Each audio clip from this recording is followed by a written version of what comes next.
Today we're talking all about SDS and COSHH. What's the difference and why do so many people get it wrong? An SDS, sometimes an MSDS, sometimes a safety data sheet, which is what it stands for. All of these acronyms, I'm starting to realise, are not very helpful.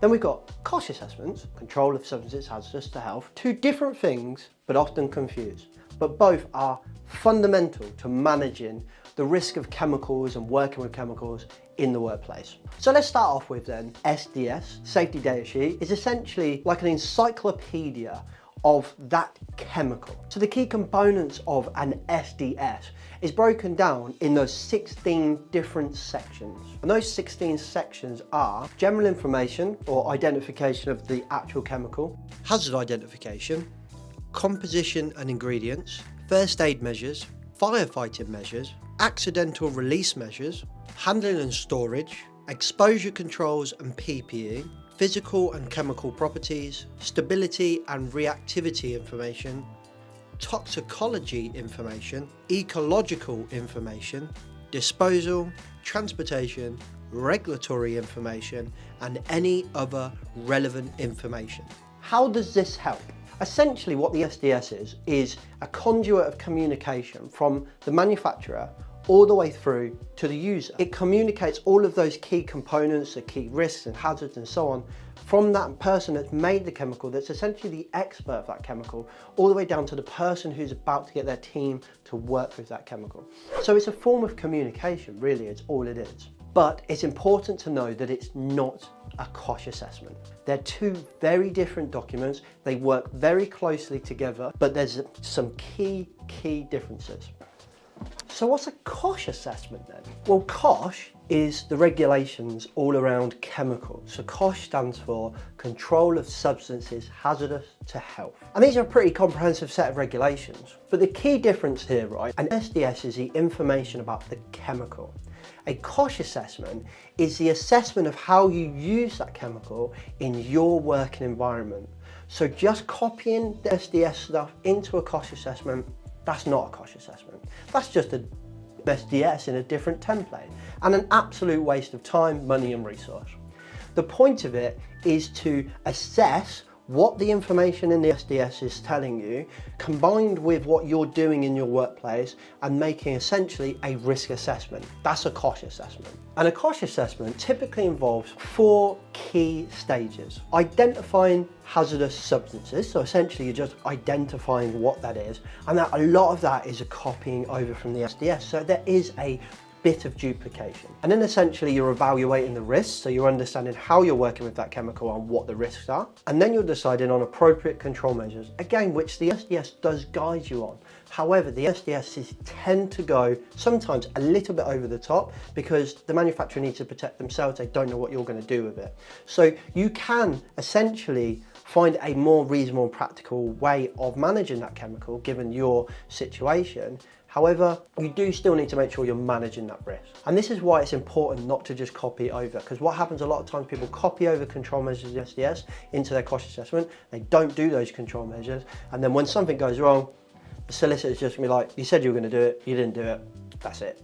We've won the case. So essentially, to kind of summarise this, the SDS serves as a valuable kind of reference point that you will use during the COSHH assessment. The information provided in the SDS regarding the hazards, the recommended PPE, emergency procedures, the control measures, the exposure limits, all of that stuff is crucial for being able to follow that process of identifying the potential risk and hazard and implementing those appropriate controls that you do in the COSHH assessment. I absolutely can't stand COSHH. I hate working with chemicals, there's too much maths involved in it, but ultimately it needs to be done, right? And the whole aim of it is to control those hazardous properties when people are working with chemicals. Now, there's one really important thing I would say about SDSs and COSHH is that I don't think this is the kind of thing that kind of the layman could pick up. There's a lot in safety that we in Rebranding Safety endorse quite a lot of people giving it a go and really trying themselves and utilising the HSE guidance. And the HSE guidance is really good around chemicals,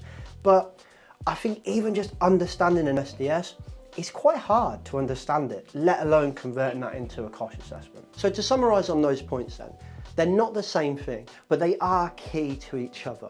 They really do rely on each other. So The SDS is that conduit of information from the expert, the chemical, the manufacturer, and it's how they tell you everything about that chemical and what you need to do.